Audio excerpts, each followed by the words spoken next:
नहमदुहु व नसल्ली अला रसूलिहिल करीम अम्मा बाद फ़ऊज़ु बिल्लाहि मिनश्शैतानिर्रजीम बिस्मिल्लाहिर्रहमानिर्रहीम। आज फिर मैंने आपसे एक नई चीज़ बल्कि नई क्या है, आजकल शादियों का सीज़न है और ज्वेलरी मैं आपसे शेयर कर रही हूँ कि फ़ेस शेप के साथ कौन सी ज्वेलरी कौन सी शेप के साथ अच्छी लगती है। जैसे किसी का फेस गोल होता है, किसी का सिमेट्री होता है, किसी का चकोर होता है, तो किसी का चिब्बी होता है। तो ऐसे चेहरों पे कौन कौन सी ज्वेलरी अच्छी लग रही है, साथ साथ आपके ज्वेलरी और साथ साथ ही फेस भी शेयर किए जा रहे हैं ताकि आपको आसानी रहे दुल्हन की ज्वेलरी सिलेक्शन में।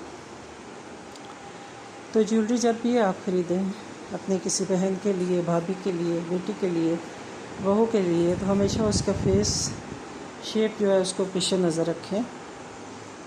अगर आप गोल फेस वाले को गोल ही ज्वेलरी, गोल उसका नेकलेस होगा और उसके गोल ही झुमके होंगे पहना देंगे तो उससे उसकी लुक और भी वाइड हो जाएगी, यानी उसका फेस और वाइड हो जाएगा और चिप भी लगेगा। इसी तरह अगर आप लंबे फेस के साथ, जिनका चेहरा थोड़ा लंबा होता है, लंबूतरा जिसे कहते हैं होता है, तो अगर आप उसको पहना देते हैं लंबे शेप में झुमके और इसमें नेकलेस वगैरह, तो वो उसमें क्या होगा, उसका फेस और लंबा लगेगा। तो ये चीज़ों का ध्यान रखना चाहिए दुल्हन को संवारते हुए। जैसे मैंने ड्रेसेस पिछली वीडियो में बताए थे, तो अब मैं बता रही हूँ कि ज्वेलरी जो है उसकी सिलेक्शन कैसे करनी चाहिए और कौन सी फेस के साथ कौन सी ज्वेलरी सूटेबल है। आपको ये अंदाज़ा हो गया होगा इस वीडियो को देखते हुए, और मुझे उम्मीद है कि आपको आसानी भी रहेगी कि किस तरह लड़कियों की जो फेस के मुताबिक ज्वेलरी की सिलेक्शन है ब्राइडल के लिए वो कैसी मुनासिब रहेगी। तो इंडो पाक में चूँकि ज़्यादा ज्वेलरी पहनी जाती है और हमारी बच्चियाँ बेशक अब्रॉड भी चली जाएँ, यूके चली जाएँ, अमेरिका चली जाएँ, कहीं भी चली जाएँ, तो उन्होंने ज्वेलरी का लाजमी ज्वेलरी पहननी होती है और माएँ या सासें लाजमी उनके लिए ज्वेलरी बनाती हैं और हैवी ज्वेलरी एक दिन के लिए बहुत अच्छी लगती है। ब्राइडल की लुक माशाल्लाह बहुत प्यारी लगती है।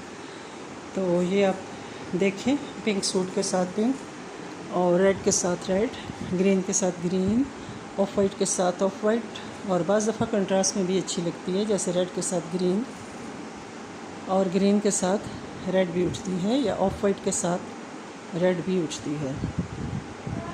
तो जैसा मैं बताती हूँ कि आजकल ये फैशन हो गया है कि गोल्ड की ज्वेलरी के साथ नीचे जो मोती लगाए जाते हैं वो ड्रेसेस के कलर के अकॉर्डिंग होते हैं। तो इन चीज़ों का ख्याल रखना होता है। जहाँ आप उसके ब्राइडल के ड्रेस का ख्याल रखते हैं, वहाँ उसकी ज्वेलरी का भी मस्त ख्याल रखना चाहिए ताकि ब्राइडल प्यारी लगे। थोड़ा सा जी आउटिंग भी करनी चाहिए अपनी सेहत के लिए। तो आज की मेरी टिप है उन बहनों के लिए जो कि हर वक्त यूट्यूब का इस्तेमाल करती हैं कि सोशल मीडिया पे हर वक्त हमारा काम होता है, हर वक्त हम वीडियो बनाते हैं, वीडियो पोस्ट करते हैं, वीडियो एडिट करते हैं, यही सारे काम सारा दिन हम लगे रहते हैं। अगर एक दिन छोड़ के भी हम वीडियो डालें तो भी यानी 2-3 दिन तो हमारे इस काम में लग ही जाते हैं और बहुत मुश्किल से फैमिली में एडिटिंग करना बहुत मुश्किल है। कभी आपको बच्चों की आवाज़ें आ रही होंगी, कभी किसी बड़े की आवाज़ आ रही होती है, तो क्या करें। मैं तो बाज़ दफ़ा रात को, बाज़ दफ़ा सहरी को और बाज़ दफ़ा फजर की नमाज़ के बाद भी एडिटिंग करती हूँ। बहुत मुश्किल होता है। तो डेली जो वीडियोस अपलोड करते हैं माशाल्लाह हिम्मत है उनकी। मैं कभी कभी डेली भी करने की कोशिश करती हूँ लेकिन नहीं हो सकता, फिर छोड़ देती हूँ, फिर वीक में 1-2 वीडियोस डालती हूँ। इसी वजह से चैनल भी फिर स्लो ग्रो करता है। तो अपनी सेहत के लिए आपको लाजमी आउटिंग के लिए निकलना चाहिए, चाहे किसी काम के सिलसिले में ही जाएं, लेकिन खुद जाएं। मेरी बहुत बुरी आदत है कि मैं किसी को कह देती हूँ कि ये काम कर दें, जो कि दैट्स नॉट गुड। खुद जाना चाहिए। इंसान बहुत फ़्रेश हो जाता है, ख़ासकर लेडीज़ जो हर वक्त घर में खाना पकाना और बस यही काम करती रहती हैं। तो जब हम बाहर निकलते हैं तो बहुत मज़ा आता है, बहुत अच्छा लगता है। यूँ लगता है कि आंखें खुल गई हैं, सच्ची बात है। और बाहर का मंज़र बहुत फैसिनेट करता है, आपको दिमाग को तरोताज़ा करता है। बेशक ये धूप है, ऑलमोस्ट 3 बजे का टाइम है, 3-4 बजे का, फिर भी अच्छा लग रहा है, बुरा नहीं लग रहा और नाइस लग रहा है देखने में भी, और दिमाग पे भी अच्छा असर डालता है। आप यकीन करें कि इंसान का मूड ही चेंज हो जाता है। अगर आप घर में रहेंगे हर वक्त तो ऐसा लगता है बीमार हैं। तो दिल तो करता है कि हर वक्त बंदा हिली एरिया में ही जाए, हिली एरियाज़ में जाके अच्छा टाइम गुजारे, लेकिन बस क्या करें, घर से निकलना मुश्किल हो जाता है। तो चलें, थोड़ा जो काम होता है थोड़ा बहुत, कोई ऑफ़िस वर्क या कोई ऐसा, तो उसको खुद जाके करना चाहिए बजाय इसके कि किसी को भेजें।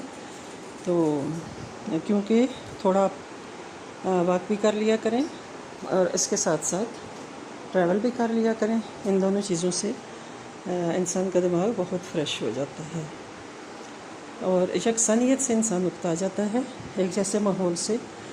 तो जैसा कि मैंने आपको बताया कि ड्रेसिंग के साथ साथ ज्वेलरी का भी इंतखाब सोच समझ के करें।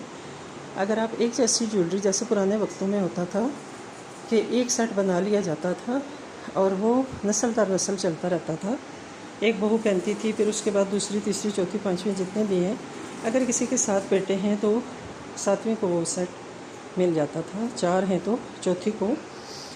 ये बहुत सी फैमिलीज़ में रिवाज होता था। जैसे रानी सेट है, रानी हार जो मैंने दिखाए, डबल ट्रिपल जो हार होते हैं, उस तरह का एक सेट बना लिया जाता था और फिर उसको क्या करते थे, वो नस्ल दर नस्ल चलता रहता था। मैं साथ साथ वॉक भी कर रही हूँ, इसलिए अल्लाह हाफिज़।